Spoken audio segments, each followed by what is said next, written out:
kembali lagi bersama saya Alfia Lelia.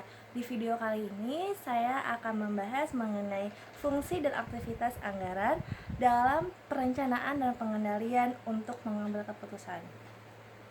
Oke, masuk poin yang pertama, yaitu fungsi anggaran dalam menentukan pengambilan keputusan. Di fungsi ini aku kelompokkan menjadi dua fungsi. Yang pertama adalah fungsi anggaran sebagai alat perencanaan. Maksudnya apa? Yaitu fungsi ini membantu para manajer dan pengusaha dalam merencanakan suatu kegiatan yang akan dilaksanakan dalam suatu periode tertentu dan memberikan sebuah gambaran harus seberapa banyak atau seberapa besar dana yang harus dikelola atau dana yang harus dikeluarkan untuk kegiatan tersebut. Lalu hubungannya apa dengan pengambilan keputusan? Yaitu fungsi ini dapat membantu para manajer dalam menentukan tujuan organisasi untuk kegiatan tersebut. Misalkan menentukan profit atau laba yang ingin dicapai dalam kegiatan tersebut. Lalu kedua yaitu membantu para manajer merumuskan kegiatan apa yang harus dilakukan untuk mencapai tujuan tersebut. Nah, dalam perencanaan ini juga dibantu oleh Departemen Pusat Pertanggungjawaban agar meminimalisir penyimpangan yang akan berlangsung pada perencanaan dilaksanakannya gitu. Lalu masuk ke fungsi kedua, yaitu fungsi anggaran sebagai alat pengendali. Jadi di sini yaitu perusahaan akan mengawasi jalannya perencanaan yang dilaksanakan tersebut. Nah, tolak ukurnya apa? Tolak ukurnya itu berdasarkan anggaran yang telah ditetapkan sebelumnya. Contohnya, misalkan jam tenaga kerja. Nah, misalkan jam tenaga kerja standar.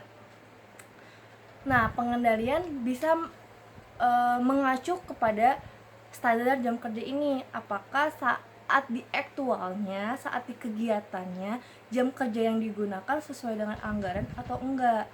Nah, kalau misalkan enggak dan ada penyimpangan di dalam jam kerja ini, maka laporan penyimpangan itu akan dijadikan sebagai analisis untuk mencari solusi agar penyimpangan tersebut tidak akan terjadi lagi di kegiatan kegiatan berikutnya. Lalu hubungannya apa sih dengan pengambilan keputusan? Nah, hubungannya itu si pengendali ini dapat nge-make sure atau nge-cross check apakah perencanaan ini efisiensi nggak sih dalam aktualnya gitu. Apakah tujuan yang diinginkan perusahaan itu dapat dicapai nggak sih? Makanya perlunya ada pengendalian. Lalu yang kedua itu sebagai tolak ukur, apakah perencanaan itu efektif dan efisiensi apakah perencanaan tersebut efisiensi saat kegiatan berlangsung, seperti itu. Lalu lanjut ke poin selanjutnya, yaitu aktivitas. Di aktivitas anggaran ini aku kelompokkan menjadi dua. Yang pertama yaitu aktivitas statis. Aktivitas statis yaitu aktivitas yang menimbulkan biaya dengan cara mengkonsumsi sumber dayanya. Nah, sumber daya yang dikonsumsi itu juga tergantung dengan demand-nya ya. Tidak serta-merta menggunakan sumber daya aja gitu. Dan aktivitas ini juga bergantungan banget sama tingkat aktivitas. Misalkan nih ya, jadi kalau misalkan perusahaan itu dalam mengeluarkan satu produk itu menggunakan serangkaian atau banyak banget aktivitasnya, maka biaya yang dikeluarkan juga akan banyak. Tuh, misalkan nih, satu boneka ini memiliki 4 aktivitas. Nah, 4 aktivitas inilah yang menjadi biaya si perusahaan ini. Semakin banyak aktivitas yang digunakan, maka semakin banyak biaya yang dikeluarkan. Seperti itu. Lanjut, yaitu yang kedua adalah aktivitas fleksibel. Nah, di aktivitas fleksibel ini prediksi biaya atau atau aktivitas biaya yang dikeluarkan itu ditimbulkan karena suatu perubahan volume kuantiti produksi dari yang biasanya. Nah, kalau menurut aku ya, hal ini tuh bisa kita lihat saat momen lebaran kayak gitu, periode lebaran, di mana perusahaan fashion atau perusahaan baju seperti ini akan memproduksi banyak pakaian dalam satu periode itu, dan akan menyebarkan ke berbagai department store dengan hard selling yang digunakannya. Nah, hal itu kenapa dilakukan oleh pengusaha?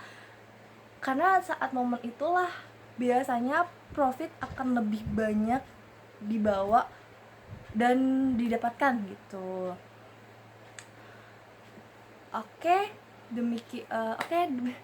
Sekian penjelasan dari saya mengenai materi fungsi dan aktivitas anggaran dalam perencanaan dan pengendalian untuk mengambil keputusan.